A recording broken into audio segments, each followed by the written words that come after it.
Hello students, welcome back to my YouTube channel. आज हम लोग इस वीडियो में कक्षा 12वीं हिंदी दिगंत के भाग 2 के अध्याय 2 जिसका नाम है उसने कहा था बहुत ही इम्पोर्टेंट क्वेश्चन है। इस क्वेश्चन से बहुत सारे क्वेश्चन आते हैं। ये VVI चैप्टर है, यानी कि पूरा चैप्टर आप अच्छे से पढ़ लेते हैं तो आपके बहुत से क्वेश्चन जो है वो पकड़े जाएंगे इसी से। उसने कहा था ये क्या है, तो यह एक कहानी और इस कहानी के लेखक कौन है? तो श्री चंद्रधर शर्मा गुलेरी, यानी इस कहानी के कहानीकार कौन है? तो चंद्रधर शर्मा गुलेरी। आज इस वीडियो में हम लोग इस इन चैप्टर का ऑब्जेक्टिव क्वेश्चन करने वाले हैं। तो चलिए आइए शुरू करते हैं। हमारा आज का पहला सवाल है, बुध का कांटा रचना, यानी कि बुध का कांटा जो रचना है यह किसका रचना है? तो ये चंद्रधर शर्मा गुलेरी की रचना है। Option number B. नेक्स्ट है, चंद्रधर शर्मा गुलेरी किस सदी के प्रमुख लेखक थे? यानी कि जो गुलेरी साहब थे वो किस सदी के प्रमुख लेखक थे? तो वो 20वीं सदी के प्रमुख लेखक थे। Option number D. नेक्स्ट है, गुलेरी जी ने कुल यानी कुल है कल नहीं, गुलेरी जी ने कुल कितनी कहानियां लिखी? यानी गुलेरी जी ने अभी तक कुल कितनी कहानियां लिखी? तो उन्होंने 3 कहानियां लिखी है। ऑप्शन नंबर सी। नेक्स्ट है, उसने कहा था कहानी का नायक है, यानी कि उसने कहा था जो कहानी है उसका नायक कौन है? तो उसके नायक कौन है? तो लहाना सिंह। Option number A. इस कहानी के नायक कौन है? तो लहाना सिंह। अगला सवाल है, निम्न में से कौन सी रचना गुलेरी जी की नहीं है? यानी कि पूछ रहा है कि इन चारों में से जो है वो गुलेरी जी की रचना कौन नहीं है? तो हारे को हरि नाम, ऑप्शन नंबर डी। ये जो रचना है ये गुलेरी जी की लिखा हुआ नहीं है, बाकी ये तीनों गुलेरी जी द्वारा लिखा हुआ है। नेक्स्ट है, उसने कहा था कहानी है। उसने कहा था कहानी है, कैसी कहानी है? युद्ध की कहानी, दिव्य प्रेम की कहानी, प्रेम पर बलिदान होने की कहानी। तो ये सभी तरह की कहानियां, यानी कि इनमें से सभी, ऑप्शन नंबर डी हमारा सही होगा। यानी कि उसने कहा था किस प्रकार की कहानी है? तो युद्ध की भी कहानी है, दिव्य प्रेम की भी कहानी है और प्रेम पर बलिदान होने की भी कहानी है। Option number D. अगला सवाल है, उसने कहा था कहानी में किस शहर का चित्रण किया गया? यानी कि जो उसने कहा था यह कहानी है इसमें किस शहर का चित्रण किया गया है? तो अमृतसर शहर का इसमें चित्रण किया गया। Option number A. Next question है, लहना सिंह के गांव का क्या नाम है? तो लहना सिंह के गांव का नाम क्या था? तो लहना सिंह के गांव का नाम मांझे था। Option number B. अगला है, लहना सिंह किस पद पर था? यानी कि लहना सिंह जो था वो पूछ रहा है किस पद पर था? तो वो जमादार के पद पर था। ऑप्शन नंबर सी। नेक्स्ट है, लहना सिंह की मृत्यु किसकी गोद में हुई? जब लहना सिंह की मृत्यु हुई तो किसकी गोद में हुई थी? तो वो वजीरा सिंह की गोद में हुई थी। Option number B. अगला है, पलटन का विदूषक कौन था?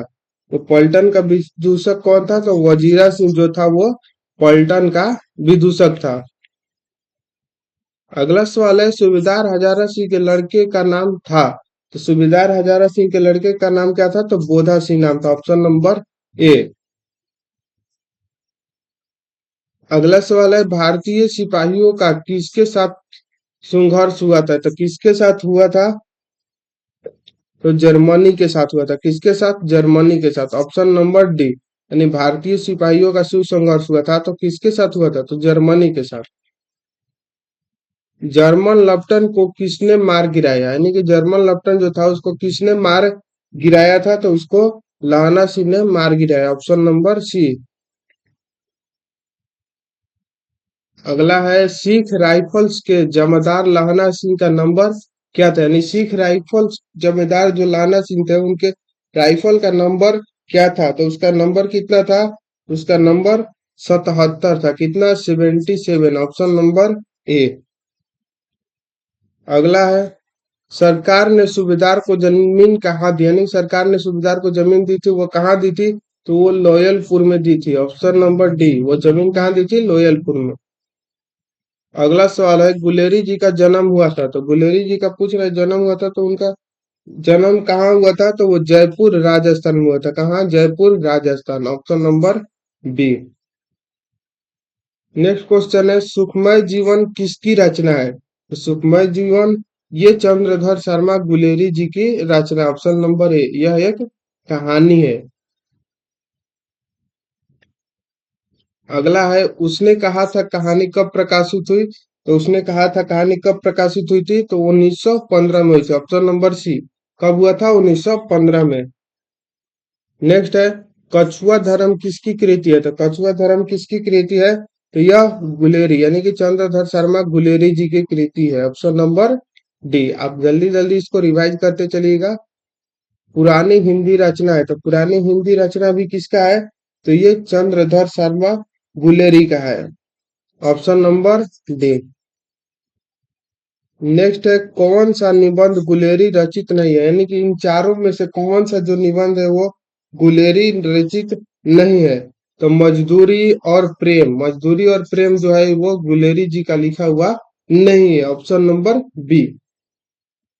अगला है कुड़माई का क्या अर्थ होता है? यानी कि कुड़माई पूछ रहे, कुड़माई का अर्थ क्या होता है? तो इसका अर्थ होता है मंगनी, ऑप्शन नंबर ए। यानी कि लहना सी एक लड़की को बार बार बोलते थे कि तेरी कुड़माई हो गई, यानी कि पूछ रहे कि तुम्हारी शादी हो गई, मंगनी हो गई, इसका अर्थ क्या होगा? तो मंगनी होगा, ऑप्शन नंबर ए।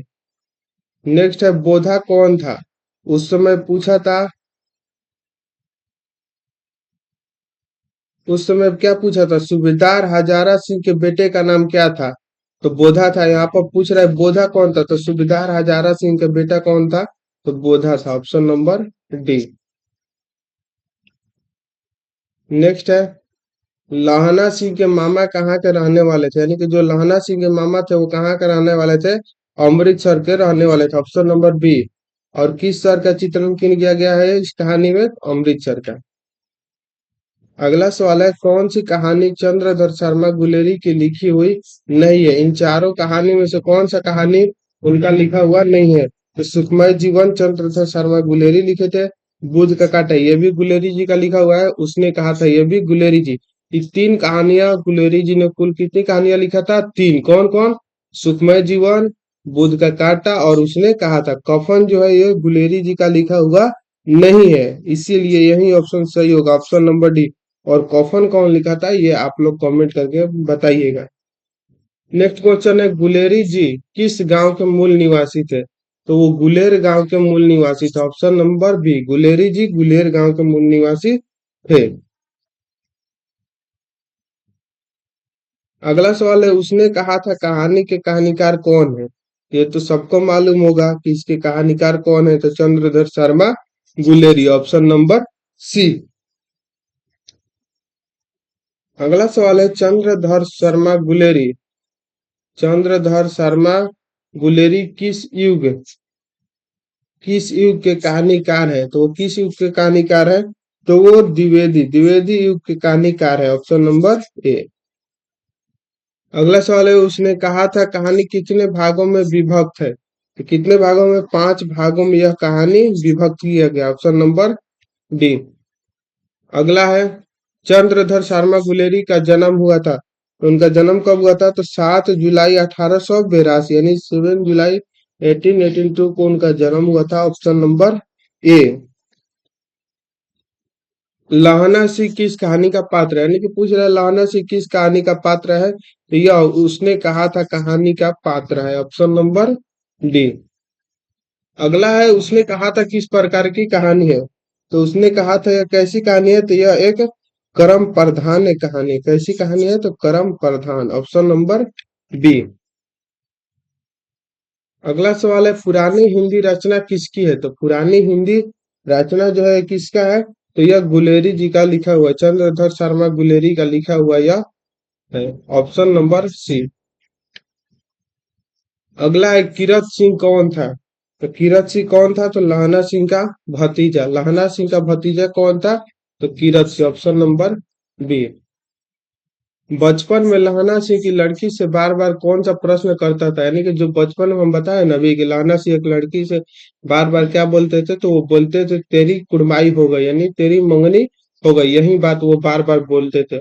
इसका ऑप्शन नंबर सी राइट होगा। अगला सवाल है टन। साहब सूबेदार को कितने आदमी खंदक में छोड़ के जाने को कहता है? तो कितना आदमी बोलता है? 10 आदमी। 10 आदमी खंदक में छोड़ के जाने को बोलते हैं। अगला सवाल है, अमृतसर में लहना सिंह के कौन था? तो मामा जी थे, option number C. Second last question है, लहना सिंह सूबेदार को वापस बुलाने के लिए किसे भेजता है?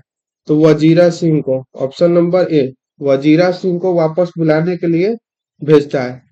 आज का लास्ट क्वेश्चन है, सूबेदारनी ने अपनी पति एवं पुत्र की रक्षा के लिए किसे कहा? किसको कहा था? तो लहना सिंह से। किससे? तो लहना सिंह से, ऑप्शन नंबर बी। सूबेदारनी जो थी अपने पति एवं पुत्र की रक्षा के लिए किसको कहती है? तो लहना सिंह को कहती है, ऑप्शन नंबर बी। इसी क्वेश्चन के साथ आज का वीडियो समाप्त होता है। मिलते हैं नेक्स्ट वीडियो में, तब तक के लिए जय हिंद।